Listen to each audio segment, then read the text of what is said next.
नमस्ते आप सबको। पेशे से मैं एक टीचर हूँ। हमेशा हम एज अ टीचर एक यही सिखाते हैं बच्चों को कि प्रेम से रहिए, भाईचारे से रहिए। पर जब आपके घर में कोई आपको घर में नोटिस भेजे और कहेगा ये घर हमारा है, तो एज अ टीचर आप क्या करोगे? आप बच्चों को क्या सिखाओगे? फाइट फॉर इट ना, युद्ध करिए। तो इसी विषय में आज आपसे बात करने वाली हूँ। हम वक्फ बोर्ड पे हम बात करेंगे कि जो ये अभी बिल आया है, अमेंडमेंट बिल, ये हम हिंदुओं के लिए कितना ही ज़रूरी, कितना आवश्यक है। प्लीज़ इसको इग्नोर मत करिए। अभी आपसे सेंटर ने इस पे सजेशंस मांगे हैं। आप देख रहे हैं कि मुस्लिम कम्युनिटी किस तरह से इस पे अपनी सजेशंस इतना अपोज़ कर रही है इस बिल को। लाखों से लाखों ये लोग मेल्स भेज रहे हैं और हम हिंदू तो सो रहे हैं, हमें फ़र्क ही नहीं पड़ता। करेंगे तो मोदी जी ही कर लेंगे, हमें क्या टेंशन है। Don't take centre for granted, don't take this time for granted. ये समय वापस नहीं आएगा, ठीक है। आज आपको मौका मिला है अपनी फ्यूचर जनरेशन, अपने बच्चों को सुरक्षित करने का। आपको पता है ना क्या हुआ था कश्मीरी पंडितों के साथ में? इतने बड़े बड़े घर थे, इतने बड़े बड़े विला बंगलोज थे, वो सब छोड़ के आ गए। सब कुछ छोड़ना पड़ा। आज अपने बच्चों को आप इतने बड़े बड़े घर दे भी दोगे, लेकिन वो कैसे उसकी सुरक्षा करेंगे? क्या कर लेंगे? सब कुछ छोड़ के जाना पड़ेगा। तो अगर डेमोग्राफी बदलती है भविष्य में तो अब क्या करोगे? आपको पता है ना कांग्रेस किसकी साइड है? हमारे पास सिर्फ एक बीजेपी है। एंड मैं आपको थोड़ा सा बैकग्राउंड में लेके जाती हूँ। इस वक्फ बोर्ड के ऊपर मैं बात करूँगी, क्योंकि जब मुझे इस बात पे जानकारी हुई तो मैं खुद शॉक्ड हो गई। क्योंकि हम लोग अपने जीवन में इतने व्यस्त, अपने करियर बनाने में इतना व्यस्त हो जाते हैं कि हमें पता ही नहीं होता कि हमारे कंट्री में, हमारे देश में इतने भयानक से भयानक कानून पास हो गए और हमें कोई जानकारी नहीं है।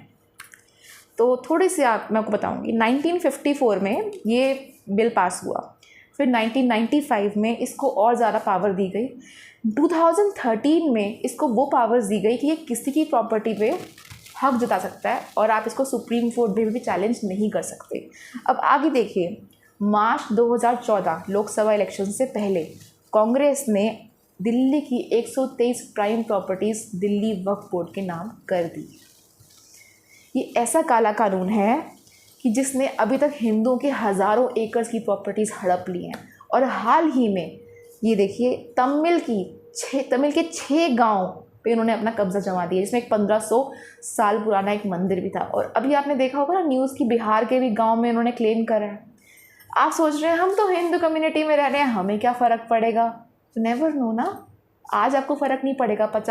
अगले 50 साल 60 साल के बाद आप नहीं रहोगे, आपके बच्चे ज़िंदा होंगे, उन्हें क्या भुगतना पड़ेगा? पर आपको कर्ज करेंगे, आपको कोसेंगे कि हमारे माता पिता ने हमारे लिए क्या किया। जब ये अमेंडमेंट बिल आ रहा था तो वो सो रहे थे। आपको लिंक साथ में भेजूंगी मैं, उस लिंक पे जाना है, आपको मेल करना है। It will take only 2 minutes. Please do this. ये मौका है। हम लोगों ने इलेक्शंस में भी यही गलती करी है। सब लोग घूमने चले गए। एक एक वोट मायने रखता है, मेजॉरिटी में आना इतना ज़रूरी होता है। हम लोग हमेशा सोते क्यों रहते हैं? हम लोगों में इतनी एकजुटता क्यों नहीं है? आई रिक्वेस्ट कि प्लीज़ एक साथ हो जाइए, क्योंकि आप देख रहे हैं वो कम्युनिटी कैसे काम कर रही है। ये इतना बड़ा लैंड जिहाद है ना, आप इमेजिन भी नहीं कर सकते। आज हमें पता नहीं चल रहा, पर ब्रिटेन में क्या हो रहा है आप देख रहे हैं ना। 20 ईयर्स में कैसे डेमोग्राफी बदल चुकी है। पूरा यूरोप इन्वेड हो रहा है। और ये मैं कोई ब्रेन वॉश्ड नहीं हूँ। मैंने अपनी आंखों से मैं खुद अनुभव कर रही हूँ, तभी मैं बोल रही हूँ। और मैं आपको एक बात बताऊँ, सेक्शन 85 वक्फ बोर्ड का क्या बोलता है? वो कहता है कि अगर आप वक्फ बोर्ड के ट्रिब्यूनल को सेटिस्फाई नहीं कर पाते कि ये आपकी प्रॉपर्टी है, तो आपको you will have to vacate your land. आपको अपना घर छोड़ना पड़ेगा और उसको आप चाहे सुप्रीम कोर्ट में भी चैलेंज नहीं कर सकते।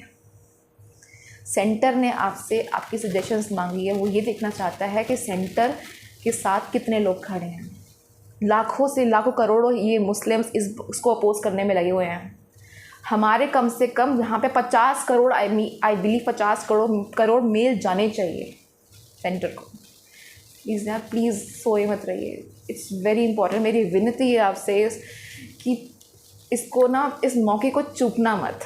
ऐसे मौके बार बार नहीं आते। मैं बार बार यही कहूँगी, don't take Modi ji centre for granted. वो उनकी शक्ति हम ही है। अगर हम सपोर्ट नहीं करेंगे ना, हमारे सपोर्ट के बिना कुछ नहीं होगा। No major decision will be passed. Thank you.